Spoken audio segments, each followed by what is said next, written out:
நல்ல சமாரியன் இயேசு என்னை தேடி வந்தாரே.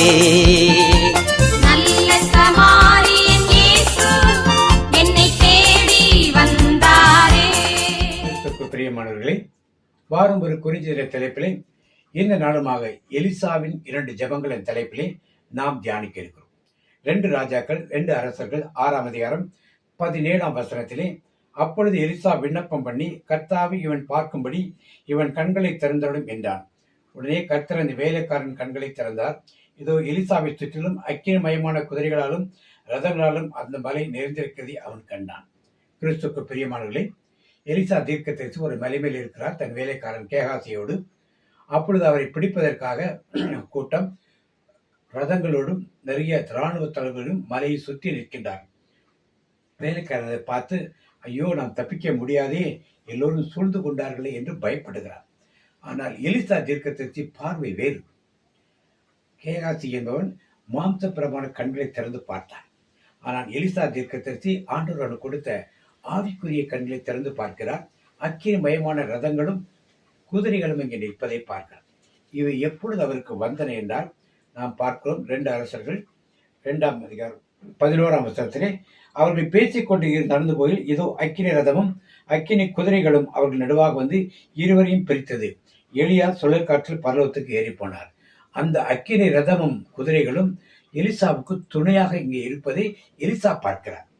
ஆனால் கேகசி பார்க்கவில்லை. ஆனால் எலிசா என்ன ஜெபம் பண்றார்? ஆண்டவரே, இவன் பார்க்கும்படி இவன் கண்களை திறந்தார். எப்படி ஒரு குருவுக்கு தன் சிஷ்யன் இருக்க வேண்டும் என்று விரும்புகிறார். நிறைய இடத்துல நாம் பார்ப்போம், குரு ஒரு சில காரியங்களை தண்டத்தில் வைத்துக் கொள்வார், எல்லாவற்றையும் சீஷனுக்கு கற்றுக் கொடுக்க மாட்டார். ஆனால் இங்கே எலிசா தான் இருக்க ஆவிக்குரிய கண்கள் எலிசாவுக்கு திறக்கப்பட வேண்டும் என்று ஆண்டவரை ஜெபிக்கிறார். ஆண்டவர் ஜெபத்துக்கு பதில் கொடுத்து அவன் கண்களை திறக்கிறார். அவனும் அக்கினியமான ரதங்களையும் குதிரைகளையும் பார்க்கிறான். நம்முடைய ஊழியங்களில் இப்படிப்பட்ட எண்ணங்கள் சிந்தனைகள் நமக்கு இருக்கிறதா? நாம் பின்பற்றும் போதகர்கள் நமக்கு எல்லாவற்றையும் கற்றுக் கொடுக்கிறார்களா? நாம் எலிசாவை போல ஜெபிப்பவர்களாக நாம் இருக்கிறோமா? நாம் கற்றுக்கொண்ட சத்தியங்கள், வேதத்தின் ரகசியங்களை நம் உடன் இருக்கும் ஊழியர்களும் அறிந்து கொள்ள வேண்டும் நினைக்கிறோமா? எலிசாவின் சிந்தனை நமக்கு இருக்கிறதா என்று பார்ப்போம்.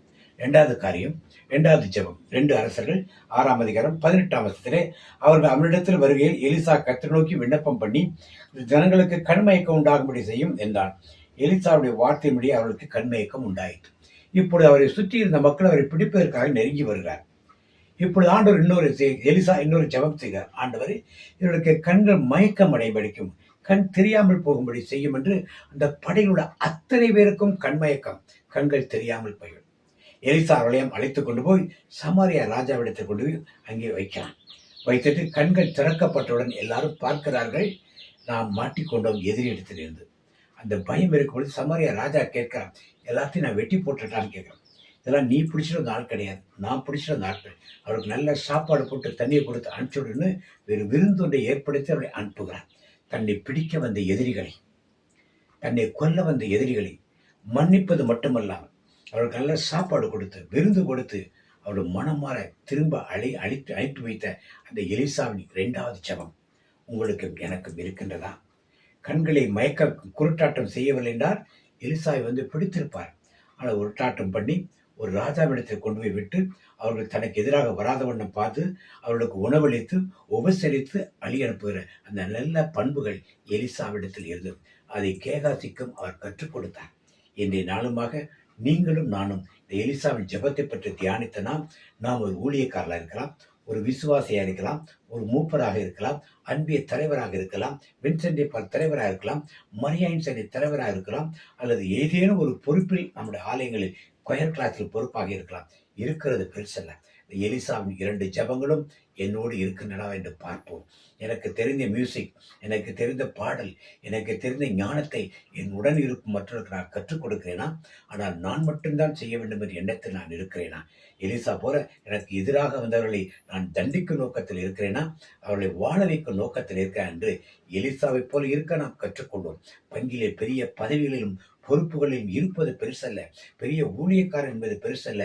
எலிசாவின் 2 ஒரே காரியம், கண்களை திறப்பதும் கண்களை மூட வைப்பதும் ஒரே காரியத்தை செய்த எலிசா எப்படி தன் தலைமை பண்புகளை எடுத்துரைத்தாரோ அதே போல நீங்களும் நானும் நாம் சார்ந்திருக்க பங்குகளிலே தலைமை பண்புகளை எலிசாவைப் போல் எடுத்துரைப்போம்.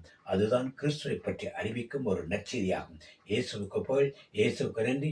மீண்டும் ஒரு குறிஞ்சியிலே அடுத்த வாரம் உங்களை சந்திப்போம். Praise the Lord.